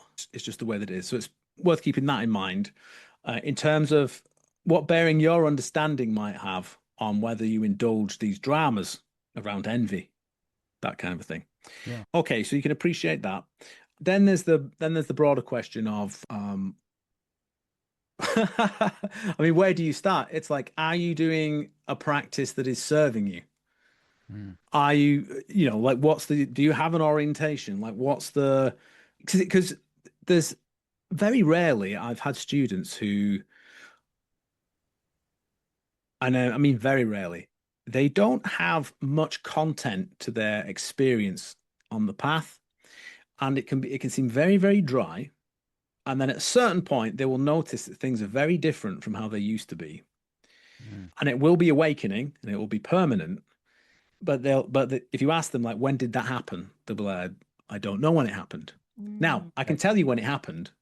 It's when they noticed that things are very, very different. You like creeping normalcy? Things are just very, very different. Now I'm thinking about it. Things are very different. That's your awakening. That's the what else would it be? But it doesn't sound like fireworks, does it? Right. When I woke up in India, I went and saw a guru in a temple and I sat in his presence in the silence, and I went through every mystical state I've ever been through, recognizing one after another has got nothing to do with waking up. It was like something being peeled off, right? And then I woke up, realized I was awake, and then I saw a vision of the guru in question give me a scroll that said I am written on it. And I heard a voice say the path is the purpose.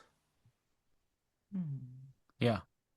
But which one of these is better? Like which which one would you rather have? Like and the answer to that question would depend upon a number of things, wouldn't it? Like, but fundamentally in terms of awakening, if what you're looking for is realizing that nature, then they're the same thing. Yeah. And the path is different. Now you can ask the question, why was the path different? Like what were the factors that were involved? But I really want to stress that what I just described, that where there's not much going on and that it's very subtle, is extremely rare.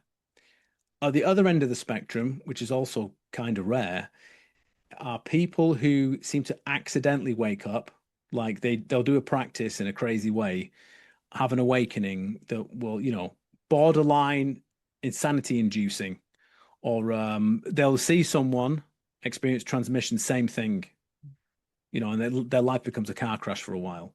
That's at the other end. For the most part, people have maybe like the story I just described when I woke up with the teacher, maybe take some of the visions out. Yeah. Kind of more like that for the most part.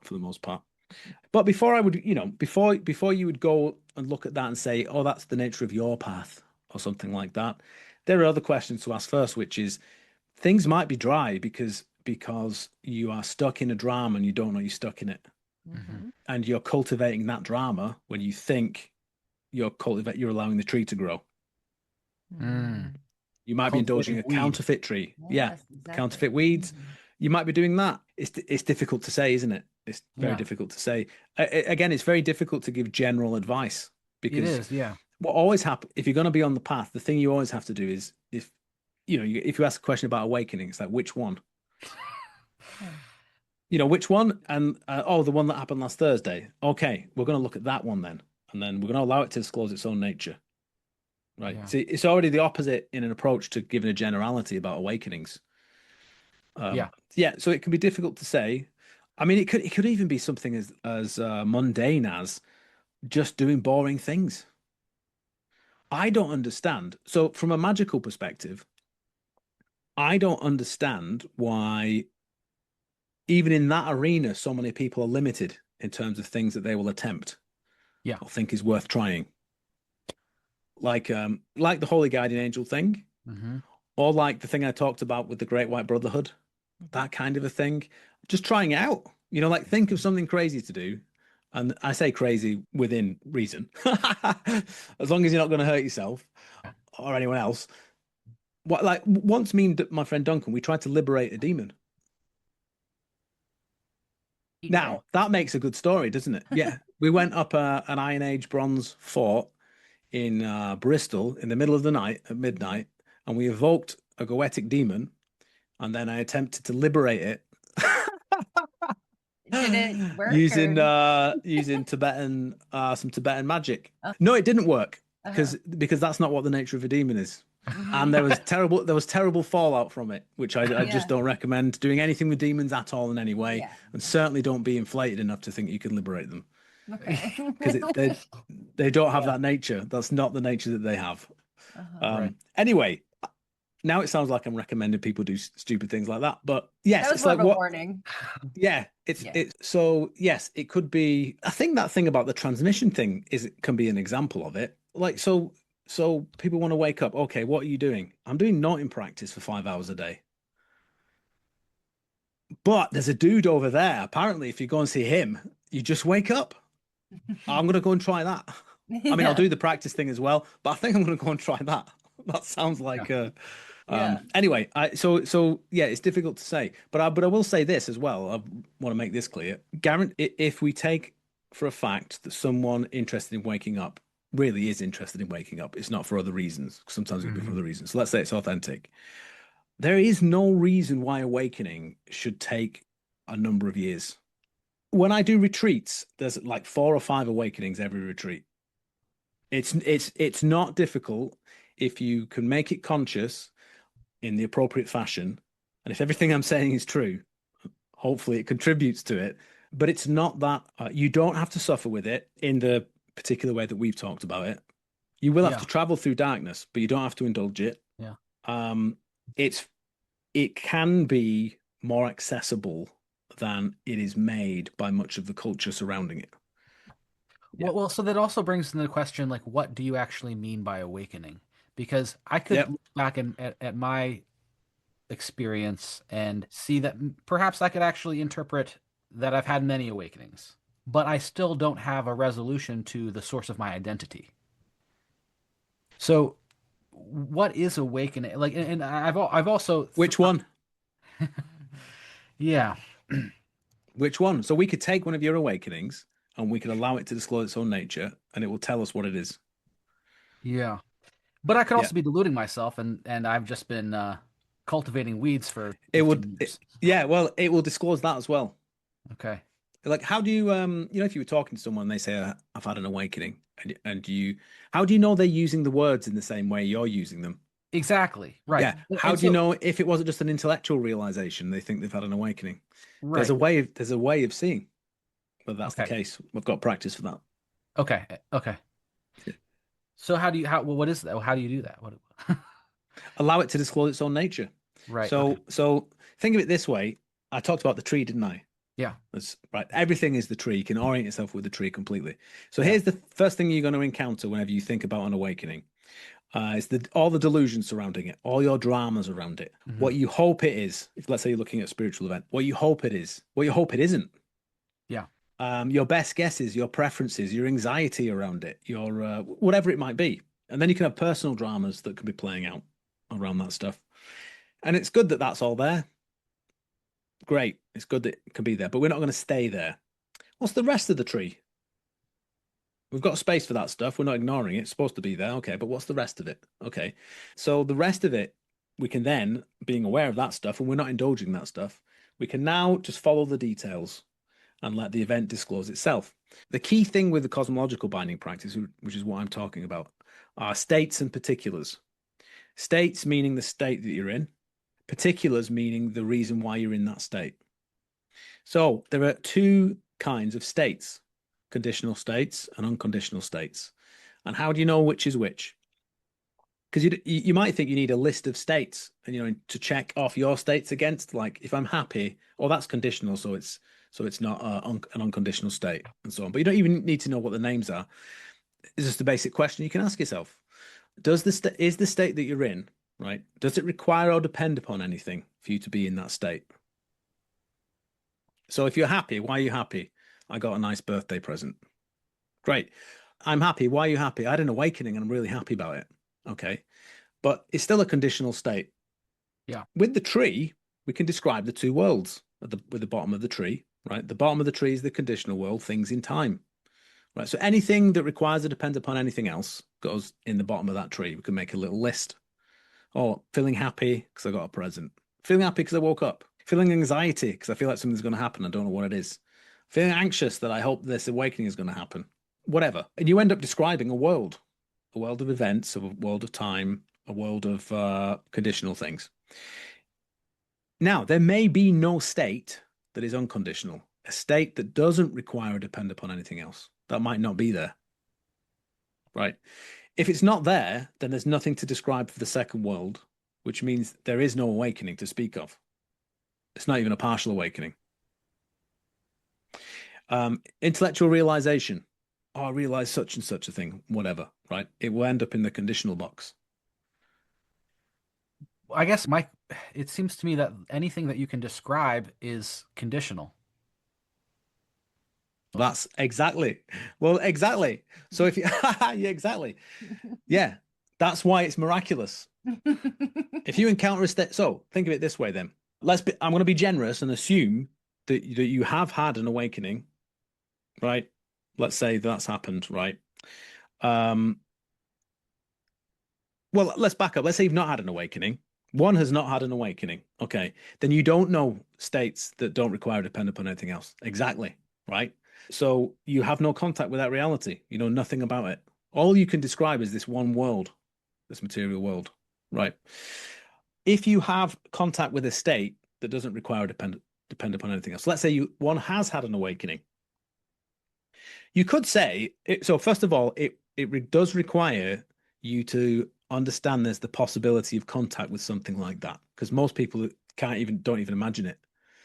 A nature that doesn't require anything else to be the way that it is. It's like something that's coming from itself is insane. That's miraculous is the only word for it. And then there's the problem with the language. If you experience a state like that, if I were to ask you the question, like, what state are you in? And you're just like, I feel this peace, this incredible peace, right? Now, if I said to you, does it require or depend upon anything? And it's like, well, I went to the mountains and I smoked some weed and I've had a sauna, right? Conditional, okay. But what if the peace you're experiencing, you examine those things and you're like, there is no reason why I'm feeling that peace. It's as if it's piecing out on itself. Yeah. It's like its own nature is peaceful. It's making itself peaceful. And it doesn't matter what happens to me or what's going on, it doesn't go away. That's a nature that's turning about on itself. It's a nature that just needs itself. There are other states as well, like bliss. If you ask about the bliss, what's it blissing out on? Why is it blissful? And you examine it, and it's blissful. It's blissing out on itself. It doesn't require or depend upon anything else. It's just itself turning about on itself. The Greeks had a word for that. It's called ousia. We often translate it as essence or being, but it means it's turning about on itself. The analogy for that is like a fountain. But anyway, these states, okay, so these states become identifiable. Now you could even say, okay, but I was meditating before I had that experience, so the meditation caused it. Well, you can also put that in the box at the bottom and say I was meditating, and then I had an event that had a beginning and an end. Yes, but what did you encounter in that event that had a beginning and an end? A nature that has no beginning and end. Well, with that, you also need to put the same thing now in the second box. So no matter how much you want to indulge your dramas around awakening, it's like you can't escape with the practice. Like you could accommodate everything that's in there. You end up anyway describing with these states, if there are unconditional states, another world, a world with a different nature that's not conditional, it's unconditional, doesn't belong in time, doesn't require or depend upon anything else to be the way that it is. But there are these qualities, bliss, peace, sometimes being. When we say being, what do we mean by being? We mean a nature that is it's like self-supporting. It's like being coming from itself, right? Turning about on itself. Same thing with awareness or consciousness or clarity, right? What is, if you experience a state of clarity in this unconditional sense, it's like, what is clear? What has been clarified? And it's the clarity clarifying itself. You end up talking like this. This is how you make sense of it. So you end up with this second world. Then, so we've only gone halfway up the tree. Right. Now there's the question of the relationship between the two. One is clearly found through the other. If you look at your event, it's like you were, I don't know what you were doing, eating a sandwich or whatever. Then you experience this peace and this clarity. That's the second world being found in the first world, isn't it? Or there's another way, which you also have to account for, which is where it's reversed. Like this world, the lower world, is found in the greater world. You have to have both for it to be a full awakening. And it usually goes like this. This lesser world is in the greater world. And then the thing that you pay attention to that's larger, that this is within, you find it in yourself. One found through the other. One found through the other. And then you can see, if you, with the diagram, you've gone up the tree and now you're at the mystery. The mystery is the awakening. It's the fruit. And there's nothing you can say about it other than everything, the entire tree, or nothing. But you've accounted for everything. And the awakening is not the blissful states, the peace, any of those things. It's not any of the practical things. It's the event in time and all of that stuff, right? But you'll notice that you have to make sense of it in that way. You've had to account for creation. Creation like a tree. It's like a cosmology that's grown. The funny thing is, you can, by doing this practice, let's say you discover that, yes, you experience this larger world that this one is arising within, something like that. If the corollary of that is absent, the greater is found in the lesser, if that bit is absent, you see that it's a partial awakening, that the tree hasn't gone all the way to the top. But by doing the exercise, guess what it accelerates? The rest of the growth of the tree. And then people wake up. Yeah. And I've already mentioned how there's a way of understanding the relationship in the drama, the spiritual experience, such that you can work out what stage it is in this mountain cosmology that we have in Magia. I hope that wasn't too boring or too technical, but that's how the cosmological practice works. So it does require you to allow it to disclose its own nature. Yeah. And it does require, obviously, a degree of practical instruction, like how to draw the diagram, how to suspect that there's a language for talking about things that people struggle to talk about, that kind of a thing. And then there's a degree of honesty, isn't there? You do have to actually, if you ask the question about something like, about this happiness, does it require or depend upon anything? You could be obtuse. You could shoehorn it, couldn't you? You could lie to yourself and or just be not, like be, oh no, it's all going in the bottom bit. It's all going in the bottom bit. I don't think it's a real unconditional thing, because I have to tear everything down. Some people have dramas like that where they have to constantly tear down the whatever it is that's happened because it's too good to be true. Well, there's also there's this, as you said before, there's a cycle of awakening, but there's also stepping off the cycle. Yeah. And we call that cutting down the tree. And then the tree is a staff that you use for tending the garden. Beautiful. Yeah. I love these metaphors too. I mean, as like looking at Odin on the tree. Yep. And in the Bhagavad Gita, cutting down the tree. And I can even see, like, in the structure, the essence of the Western mystery tradition with the tree of the Kabbalah, the tree of life, and the four worlds on the tree.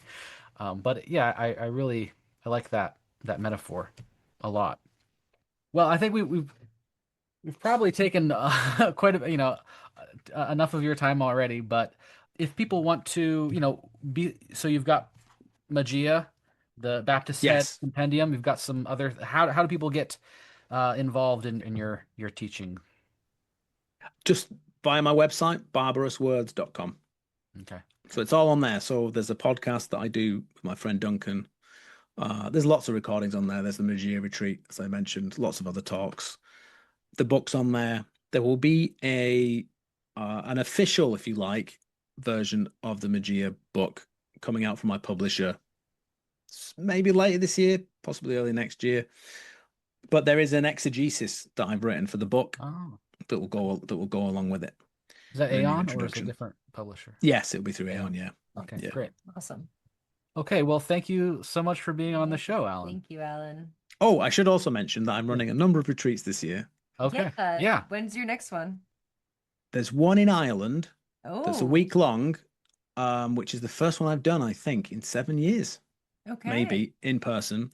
That's in Ireland in September. Again, details on my website. And then I do online retreats that are like 12 weeks long for people to Nice. practice at home. So there's one starting in April, and then I do one in the autumn as well. Wonderful. Great. Well, thank you so much again, Alan. Enjoy the rest of your evening. Thank you very much for inviting me on. It's been a pleasure.